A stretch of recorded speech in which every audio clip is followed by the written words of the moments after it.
You've got to be part of the environment. Every union man should be a registered voter in whatever state he lives in because he wants to be part of something. I mean, this is the primary purpose of COPE, right? Not every member has access to the voting records of a congressman or a United States senator, but the COPE committee does. It is the right arm of any union. Because labor's for everybody, regardless of race, color, and creed. To educate the people on what bills are for labor and which are against. Which side are you on? Which side are you on? Which side are you on? Which side are you on? Which side are you on? Which side are you on? Which side are you on? COPE, Committee on Political Education of the AFL-CIO. What is it? How did it come to be? How does it operate? What does it hope to do? Good questions. And oh, those voices you heard. Well, there's some union members. We asked to come, sit down, drink our beer, and rap about COPE. What is COPE? First of all, it's people working together. How? Through a committee appointed by the president of the AFL-CIO, who acts as its chairman. Now there's a director appointed by the chairman and a staff, including regional directors. That's national COPE.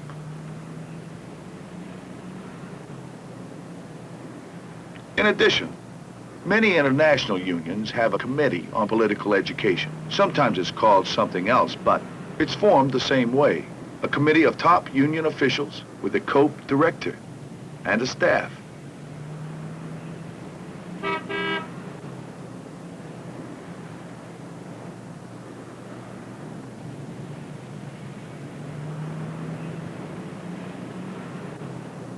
Then there's state, local bodies, and thousands of local unions have committees on political education, working with national COPE, with the union COPEs, with each other. Now that way, there's a COPE working at each level of the government, at each level of the trade union movement. COPE's been in existence for some 200 years. As long as there's been people working for a living, there's been a political arm. Remember when they had Eugene Debs, Knights of Labor? All right, if you guys want to get back into organized labor, I can give you some records out of the state of Tennessee. I can tell you when we started getting organized labor back there. How did it come to be? Let me start at the beginning. Back in the days when the unions were weak, when whole families were herded into sweatshops to work for 12, 14, or more hours a day, when you couldn't vote unless you owned property, and few working men owned anything, when children started to work in the mills when they were 8 years old, when there weren't such things as public education, or city fire departments, or free libraries, or city hospitals, or Social Security, oh, 1,000 things we take for granted today. As one poet put it, the golf links lie so near the mill that almost every day the laboring children can look out and watch the men at play. So they formed organizations, like the Working Man's Party in Philadelphia in 1828. Next year, there was one in New York. 6 years later, there were 60 labor parties in 15 states. Two main things they wanted then were free public education for their children and freedom from imprisonment for debt. As unions got stronger and they got into politics, they won those things, many more. And when unions were weak and they had no political influence, they lost. Anything you get in collective bargaining, you can lose in legislation. You think that it would help you, Annie, if you said, well, I got 13,000 people and they're all registered voters and we influence them. Do you think that would influence them in the negotiations? Sure it would. I'm damn sure it would. They'd sit up and take a notice. Very strongly, Joe. Do something to pass bills that are going to be beneficial to labor. I'm going to support anybody that's going to do something for me because I'm a working man. I work for a living the same as you. The point is, the history of labor in politics goes back a long way. For the very simple reason that American working men have discovered time and again that what can be won at the bargaining table can be lost at the ballot boxes. You don't believe it? Just try to think of something you've won through your union contracts which can't be lost through the actions of government officials. Wages? You win a wage increase today, and inflation can eat it up tomorrow. What causes inflation? Unwise action by political leaders. Pensions.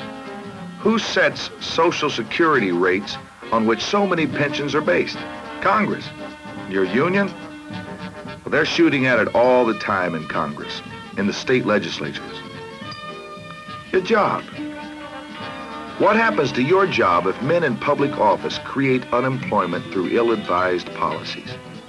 If taxes favor the corporation and sock it to the rest of us? If political leaders allow business and industry to ship American jobs overseas, as they have by the hundreds of thousands, and turn it over, think of the things we've won through political action that we couldn't have gotten just through collective bargaining.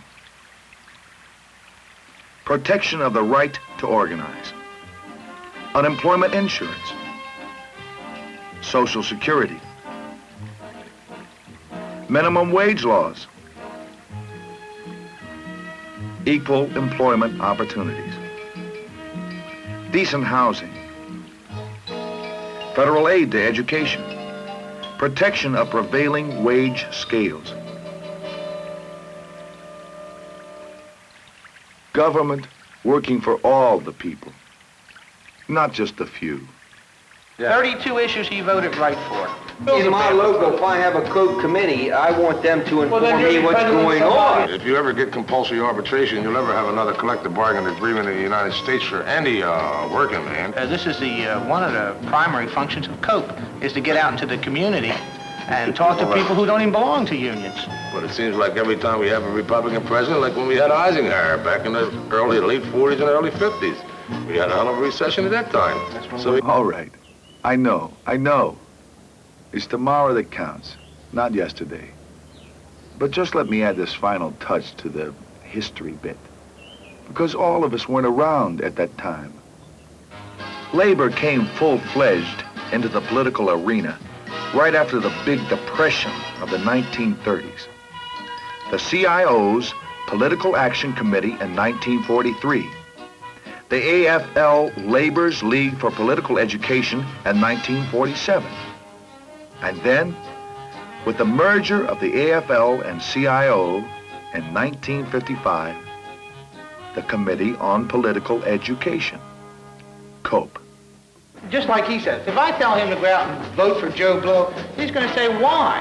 Because I think everybody in this country of ours has a mind of their own. They know who the hell they're going to vote for before they get there. And I could talk for 19 hours. I'm not going to change anybody's mind of who the hell they're going to vote for.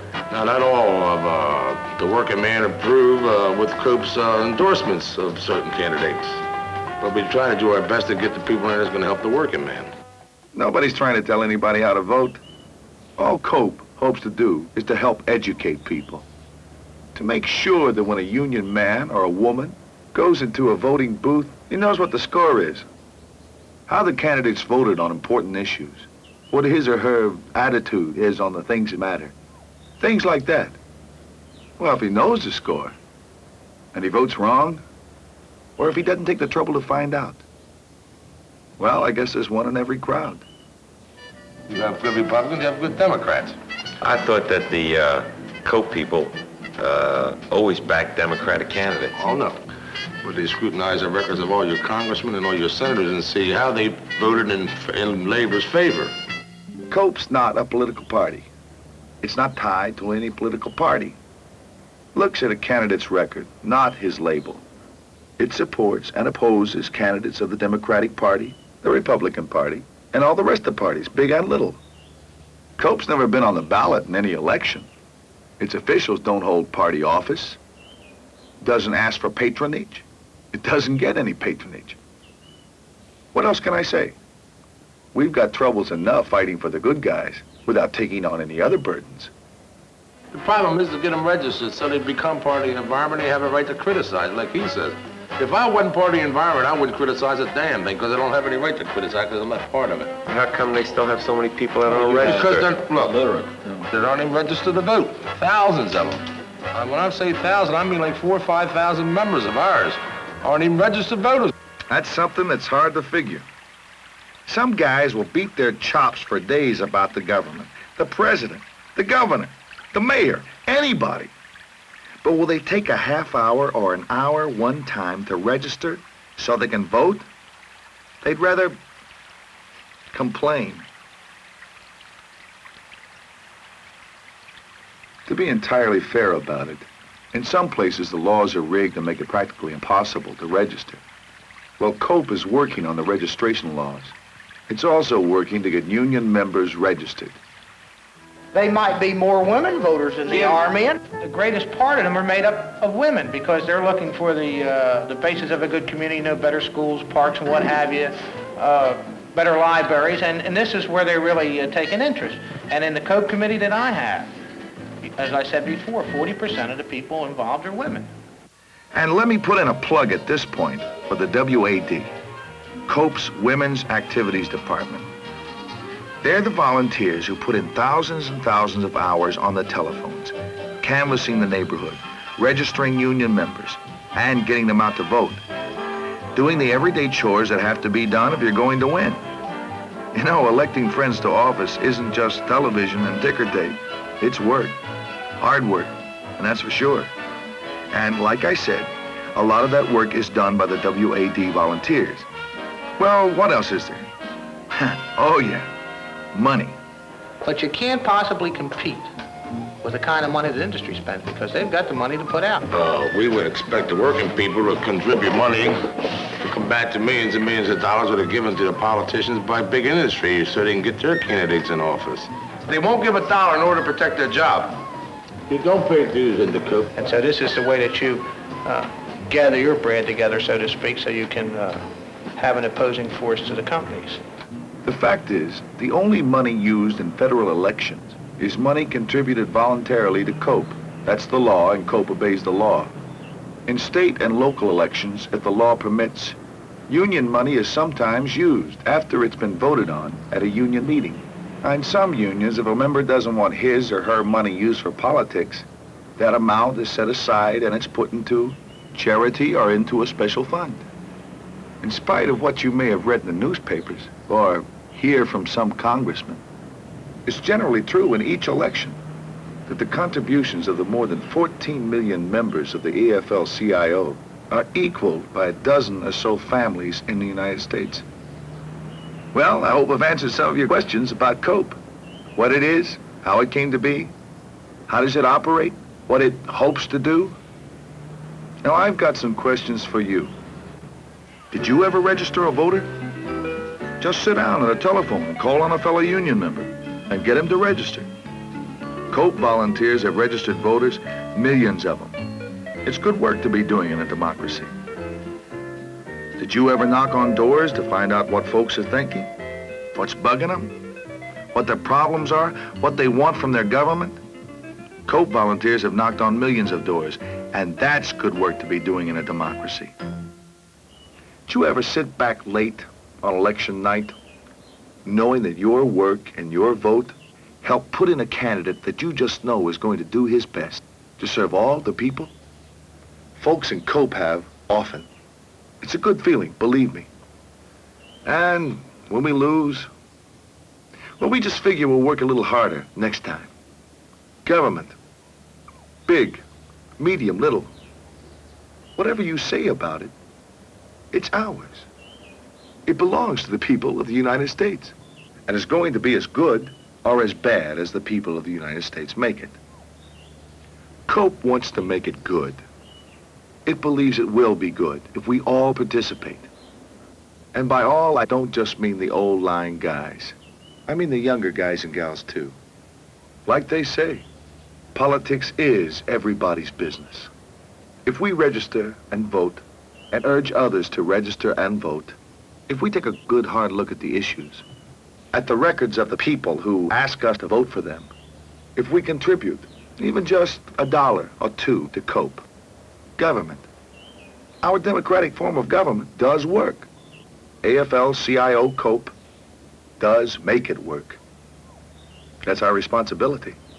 That's our challenge. Don't kid yourself. It's yours, too. We're gonna roll, we're gonna roll, we're gonna roll the union on. We're gonna roll, we're gonna roll, we're gonna roll the union on.